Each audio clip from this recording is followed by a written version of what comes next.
Scary stories are known to take the internet by storm every single time, and today we're going to be taking a look at the scariest stories or unexplainable stories which the internet has posted, and of course your boy is going to solve the mystery because I'm a one-man Scooby-Doo army. A Scooby-Doo squad, that makes more sense, right? Scooby-Doo squad, yeah. Anyways, let's check it out. How do I ethically sell a haunted house? Well, if you have an enemy, on the top of my head, I'd go ahead and sell that haunted house to him. You know, someone who really pisses you off and really tickles your pickle. I'd go ahead and do that to that goofy goober. I just love my dog. I just love my dog. But anyways, I'm struggling with an ethical and legal dilemma. I inherited a haunted house. It's a beautiful Victorian house, but very haunted. I know how crazy this is gonna sound. Oh well. My mother bought the house about 25 years ago and was asked to sign documents saying she was knowing buying a haunted house. She was a non-believer of the paranormal, so she thought it was ridiculous that she had to sign the documents. What's odd is that the house is not located in one of the states that it is required to disclose that information. However, she purchased the house from a preacher and his wife, and it is obvious something happened to them along they did not share. What?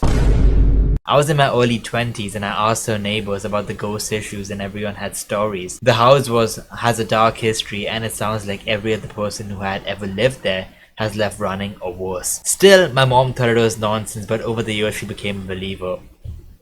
That's what happens, Beth, if you live in a haunted house, okay? Funny thing is, the ghost or whatever is in the house liked her. I joked that she lived with Casper. It was her second home and she wasn't there much. Also, she loved antiques, and at that time period so she kept it as, not trying to modernize it. Sadly, she passed away and I've struggled with wanting to keep the house and wanting to sell it, but I don't think the ghost liked me. The few times I've been there since the passing haven't been as bad as some of the stories I've heard about other people, but there have been situations. I don't feel safe having my family there. I need to sell it, but I don't want to sell it to a family with kids. I don't want to sell it to someone without them knowing exactly what they could be getting into. There lies my dilemma. There is probably a question for a realtor or a real estate attorney, but maybe someone in the group who has experience with this, with the current laws around buying and selling houses. Can I refuse to sell with people or children, or possible ramifications? Honestly, at this point, I'd just sell it to Matt Rife, okay? Because he's anyways trying to buy an Annabelle. He already bought the Annabelle doll, right? So might as well just sell it off to him. But at this point, I'd like to sell it to someone who's got, like, you know, who really likes ghosts and are very into that sort of thing. Like one of the Ghostbusters actors actually, who play Ray, he is very deep into this kind of thing. So you know what, if you can get him to buy it, that's probably a best bet. But anyways, moving on. I'd just say break it down. I don't know.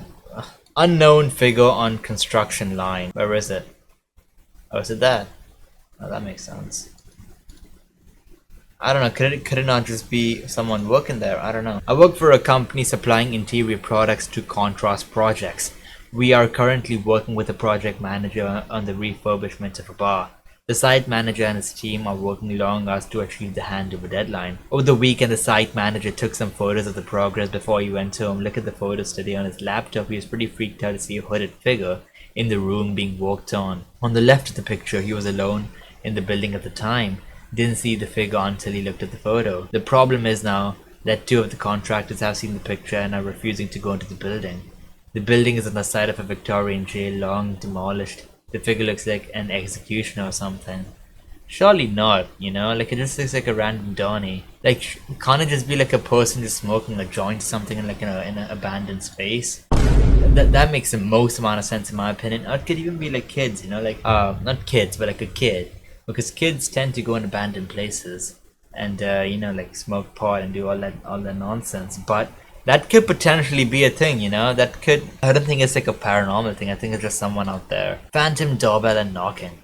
This happened earlier this evening. My husband, our daughter, and I are currently living with my parents and my brother in a large old home. Us three were up on the 3rd floor, just finishing our bath time, when clear as day we hear the doorbell ring, followed by 3 quick knocks. We look at each other and my husband says, "Who's ringing the doorbell at this time?" 1918, but it's really dark due to daylight savings time. We settle upon being an elderly neighbor, as we currently having the roof redone and she's been letting us park on her driveway and has come to the door to re her garage door recently. I take the babe and head down to the main floor to her pablum and ask my father, so it was a neighbor, so was it Dash? To which he looks confused and says, what? Come to find out, the doorbell never rang and there was no knocking. My father, mother and brother all confirmed they heard nothing. The dog did not stir from the couch and they were all down there enjoying watching Snatch.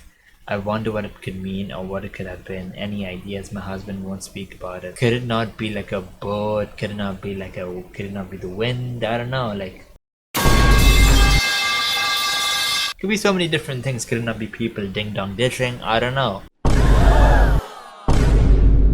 And even, okay, here's the thing with ding-dong ditching, if everyone else probably might have heard it. Could it not have been, it could literally be the wind banging against your window from in your room or something. Like, could it not be that? But, kind of creepy, but it's not that crazy, you know? Like, me and my siblings had the same sighting 25 years ago and we still remember it today consistently. Alright, I wanted to share it with you because we've all had the same exact story, even though we're grown, have families now, etc. So it's a good one to read, I'm sure. Me and my sister were around 5 years old and my mom had tucked us in for the night. She left and went to her own room so we would be the kids and stay up and talk. About an hour later, mom came in the room telling us to go to sleep, but she looked different and was just staring at us, stood at the end of the bed. We called out, Mom, what are you doing? And we heard my mom's voice come from her room yelling, what? And the woman at the end of the bed was still staring. My sister screamed like I'd never heard before. Then we both started screaming for my mom to come in and she ran in and turned the light and nothing was there. Me and my sister remember both exactly what this woman looked like because she looked so similar to mom but different presence. I'm actually shaking writing this because it still scares me as a 30-year-old man. The thing I remember the most vividly was the eyes like really staring at us, that they were wide open and horrifying. That is very creepy, you know what? That is fucking terrifying. I'm not even kidding, like, that shit would scare me. Cause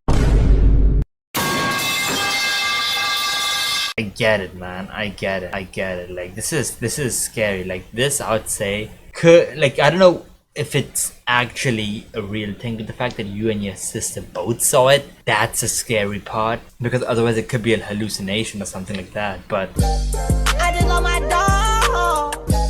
I just love my dog. It is definitely like spooky, this specific one. Like, I don't even know how to explain it or make sense of it, right? But if you guys have your own spooky stories or anything like that, make sure to join the Sid Parikh Reddit, comment down below out there, and yeah, I'll see you guys soon.